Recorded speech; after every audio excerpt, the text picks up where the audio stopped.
Hello everyone and welcome to our Tuesday encouragement for this week. I imagine we all have things that are on hold as a consequence of the pandemic that we're facing at the moment. Some things will have been forced on us, others will have perhaps chosen ourselves to delay for the time being. Well, as part of my college course at Bristol Baptist College, I've had to write a theological reflection on an aspect of church in the context of this the present challenge of lockdown.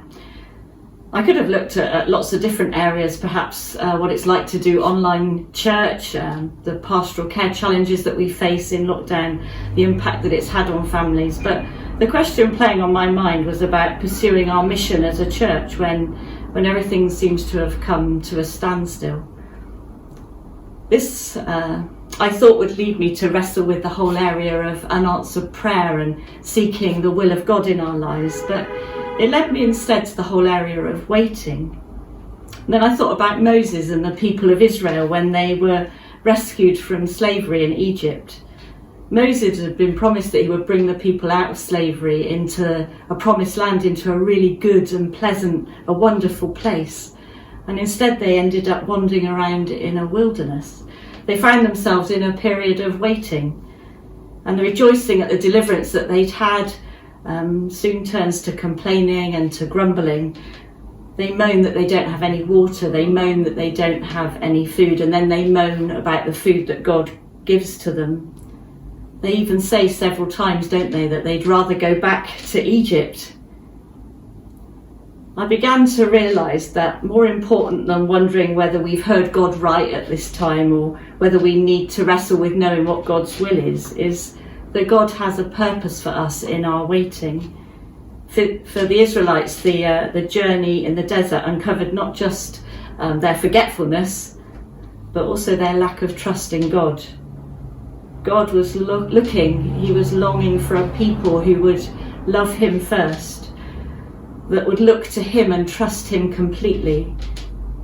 God wanted to meet them not in the past and not even in the future, but right there in the present. Did they trust him to provide them with water in the desert? Were they willing to obey him? Were they thankful for his provision of food for them each day? Uncertainty must lead to trust and not to anxiety. Waiting is then a time of discovering a deeper, more intimate connection and relationship with God. The Bible demonstrates it, doesn't it, time and time again, that there's only really one path to a deeper relationship with God, and it lies in a denial of our own ability, in an acceptance of our failure and our weakness, maybe even in our brokenness. And it's there that growth and transformation seems to happen. The Israelites wanted the promise without the God of the promise. At the beginning of this year, as a church, we were excited about the opportunities of outreach in West Christchurch. We were excited about the vision to pray into 20 baptisms in 2020, and we got off to a good start. We were heading towards the next phase of starting to fundraise really seriously for our 2020 vision for a new building. I wonder what hopes and dreams you had at the beginning of this year that coronavirus has now had a huge impact on and brought to a halt. What now feels on hold for you and leaves you wondering what it all means? Well, perhaps for us as a church and for you in your present circumstances of waiting, we're being called into a deeper relationship with God. That he wants us to learn to trust him more deeply with our lives. I read a great quote when I was reading around this, and it said this: we must actually get out of the driver's seat for a while, or we'll never learn how to give up control to the real guide. Getting out of the driver's seat often happens, doesn't it, in those times of waiting in our lives, those times when we realise we don't have any ability to change the things that we face. So perhaps for each one of us, it's about choosing for it not to lead to anxiety and frustration, to moaning like it did for the Israelites, but rather leading us to a deeper trust in the real guide, the God who longs for us to be in a deeper, more intimate relationship with him. We've got an opportunity to get to know that God better, even better, this coming Sunday when we start our Theology Condensed course.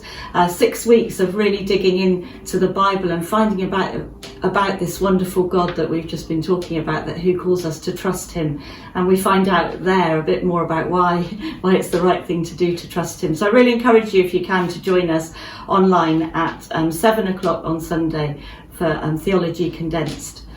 Also, a reminder that Alpha is going to be starting in October. Do be thinking about praying who you perhaps could invite to come to online Alpha. And who's been asking questions about God in your life? Who can you invite to come along to that? And don't forget today at 12:30 an opportunity to get together and pray on Zoom, just for half an hour, so that we can encourage one another and pray together. God bless you and have a great week.